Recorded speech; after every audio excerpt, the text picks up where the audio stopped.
En todo caso, lo que quiero decir pues es que nos hemos ido encontrando con que los agujeros son mayor de lo que suponíamos. Ahora, tú dices que no es dudar de la transparencia con que se están manejando los números. No, no he dicho eso. No, digo que no hay mala ciertamente fe. dices tú que no hay mala fe, digo, ¿o crees que no hay fe. transparencia, Mauricio? No hay mala fe de parte del presidente. Yo no me atrevería a decir que hay mala fe de parte del presidente. Son datos que nos hemos ido encontrando, pero que nosotros sí tenemos una responsabilidad de honestidad frente a la población que nos eligió para decir cómo encontramos. La economía está en recesión, y eso yo lo dije 3 semanas, un mes atrás, después de la reunión con el Fondo Monetario, con el BID y con el Banco Mundial. La última proyección del Fondo Monetario Internacional, y son datos citados del informe del fondo, indican que el crecimiento para este año será de menos 1%, y que en el 2010 habrá estancamiento, 0 crecimiento. Esta cifra contrasta con las proyecciones gubernamentales que a principio de año esperaban. Tú recordarás que a principio de año se dijo que el país iba a crecer a una tasa más o menos del 2,5%, y cuando se aprobó el presupuesto, a finales del mes de diciembre, se decía que podíamos crecer a una tasa superior al 3%, después al 2,5%. Posteriormente se ajustó dicha cifra y se llegó a decir que creceríamos al 0,5%. Hubo un error, se sobredimensionaron los ingresos. Se pensó que íbamos a tener más ingresos de los que realmente podíamos tener, dada la crisis, el impacto de la crisis que iba a tener, y se subvaloró el impacto de esta crisis. Y también, todavía yo ayer se lo escuché al presidente Saca, al menos así lo reproducen los periódicos y lo vi en los noticieros, el presidente Saca dice que la economía salvadoreña está preparada para hacerle frente a la crisis. Yo difiero de ese planteamiento. Dejamos un país estable, dijo el presidente ayer en su discurso. Bueno, vamos a ver. Permíteme nada más. Vamos a ver qué tanta estabilidad es esa, pero bueno, es un tema a discutir. Ahora sí creo que tenemos listo el sondeo, ¿no? Porque coincide mucho lo que tú estás diciendo con lo que está pensando la población salvadoreña. La población salvadoreña sí tiene esa misma impresión de que se va a recibir un gobierno en crisis, ¿no? De que la situación es bastante complicada. Vamos a ver si ahora escuchamos el sondeo y regresamos de nuevo con el presidente electo. Claro que sí. ¿Por qué?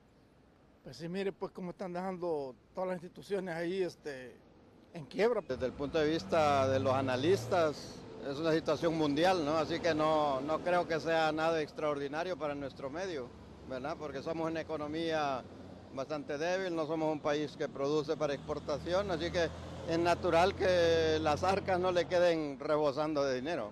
Pues posiblemente sí, ¿verdad? Pero quizás por la situación que estamos viviendo actualmente, desaceleración, ¿verdad?, económica, me imagino que por todas esas situaciones está, pero confiando en Dios yo creo que vamos a superar esas cosas despacio. Ahorita hay varios indicadores que pueden decir que sí, porque los niveles de delincuencia del país se han agudizado, la economía también es uno de los factores que afecta socialmente. Entonces esperamos de que al menos se pueda frenar un poco el deterioro y va a pasar un par de años para que se pueda ver, digamos, una mejoría. Sí, según lo que nosotros pues hemos podido ver por medio de los medios de comunicación, aún la realidad nos está diciendo que sí, ¿verdad? Si nosotros vemos lo que es salud, pues estamos viendo que hay una crisis bastante, ¿verdad?, grande. Ahora nosotros estamos viendo también cómo ha bajado pues las remesas y han tenido tantos problemas.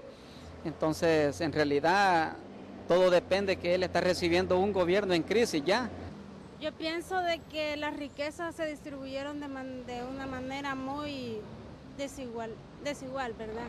Cada quien velaba por sus propios intereses y lo que menos hicieron, o hicieron muy poco, fue velar por las áreas más necesitadas, que es la gente pobre. La pregunta es necia. Super crisis. País, primero por la crisis internacional, mundial. Segundo, la mala administración de los gobiernos de Arena y de los anteriores. Venimos arrastrando una crisis que solo para ellos ver la mejoría, para la gente pobre, la clase obrera, campesinos, clase media, estamos mal. Eso está comprobado al 100%. ¿Por qué? Si no tiene dinero el Ministerio de Hacienda, ¿a dónde va a estar ese dinero? Estamos de regreso con el presidente electo. Mauricio, escuchaste la opinión de la gente. En efecto, fuimos a las calles así, ¿no? Y tal como la gente lo opinó, así lo pusimos y así lo has escuchado tú. Bueno, no cabe ninguna duda de que hay una sabiduría en la población impresionante. El último amigo que dice, sí, que si no hay dinero en Hacienda, no tenemos nada, pues. Claro, si no hay dinero, ¿con qué se va a pagar a proveedores? Y si los proveedores no reciben su plata, eso les afecta. Quien le vende la medicina al Ministerio de Salud, quien le da los servicios de seguridad a ANDA, por poner un caso, quien le da mantenimiento a los vehículos de obras públicas, si al final no recibe su dinero que corresponde al servicio que se ha proveído o que corresponde a los bienes que les han comprado, al final esta empresa también pierde dinamismo. Yo no me imagino una empresa que pueda estar esperando que se le paguen servicios que se le vienen brindando desde el mes de enero. Yo conozco empresas que desde el año pasado no se les ha pagado. Y que probablemente se han visto obligados a despedir claro, personas, ¿no? A eso vamos, primer problema. Desde la actividad pública se puede dinamizar la actividad económica del país en la medida en que uno de los principales compradores de bienes y servicios de este país es el gobierno. Pero vayamos a un dato mucho más interesante. El déficit fiscal. La última estimación del Fondo Monetario Internacional indica que alcanzará los 1.200 millones de dólares. Cuando se hizo la negociación con el Fondo Monetario Internacional, negociación que como candidato yo expresé mi opinión y dije que estaba de acuerdo en que se le estableciera al próximo gobierno, en ese momento yo no tenía claridad si podía ganar o no podía ganar las elecciones, pero que me parecía sensato que el Fondo Monetario Internacional, cuando aprueba el fondo precautorio de 800 y pico millones de dólares para hacerle frente a un problema de iliquidez, que espero que el país no lo llegue a enfrentar, le ponía como condición que mantuviera un techo del déficit de aproximadamente 2,8% del PIB. Con este dato que te estoy leyendo ahora, estamos hablando de que el déficit ya se elevó a aproximadamente 5,4% del PIB. Este déficit es sustancialmente mayor al que se estimó originalmente, que era de más o menos 669 millones de dólares. Esto significa que hay una brecha sin financiar de alrededor de 500 millones de dólares. Las medidas que fueron aprobadas en la Asamblea Legislativa la semana pasada van a ayudar un poco a financiar este déficit, pero no son suficientes. Hay un artículo que te recomiendo que aparece publicado en el Colatino de ayer, de la diputada Norma Guevara. Excelente el artículo. Después de explicar con meridiana claridad para qué van a ser utilizados los 5 decretos que fueron aprobados con el respaldo de todos los partidos políticos, 2 de ellos señala, porque esto no ha sido debidamente dimensionado, señala que tiene un efecto retroactivo. ¿Qué significa eso? Como fueron declarados de orden público, de acuerdo a la Constitución, cuando un decreto o una ley es de orden público, tiene efecto retroactivo. ¿Qué significa entonces? Que los recursos que se liberaron, los 650 millones de dólares que iban a estar destinados para el pago de eurobonos que vencen en el 2011, esos 650 millones de dólares ahora van a subsanar deficiencias de ingreso presupuestado para el 2009. Y entonces cualquiera podría decir, les han dejado 650 millones de dólares. No, no es cierto.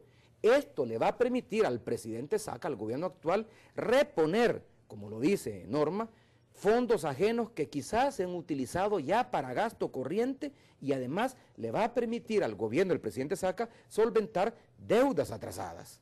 Cuando él dice, vamos a dejar todo pagado, sí, efectivamente, pero van a utilizar los recursos que hubo necesidad de llegar a un consenso legislativo para que fueran aprobados. No le están haciendo ningún favor al próximo gobierno. Porque no es aquello de decir, ese es el mensaje que se lanzó, salvamos ¿no? al próximo gobierno. Exactamente, No, lo estamos dejando estable económicamente. El gobierno debe el subsidio al transporte.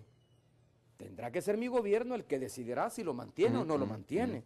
El gobierno debe el subsidio a la energía eléctrica, debe medicamentos que están utilizados en los hospitales, salarios que no estaban asegurados su financiamiento y que ahora con estos recursos que se van a liberar como resultado de estos 5 decretos van a quedar a discreción del gobierno anterior.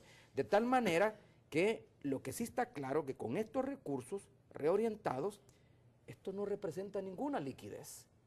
Mucho ojo, porque las cifras pueden ser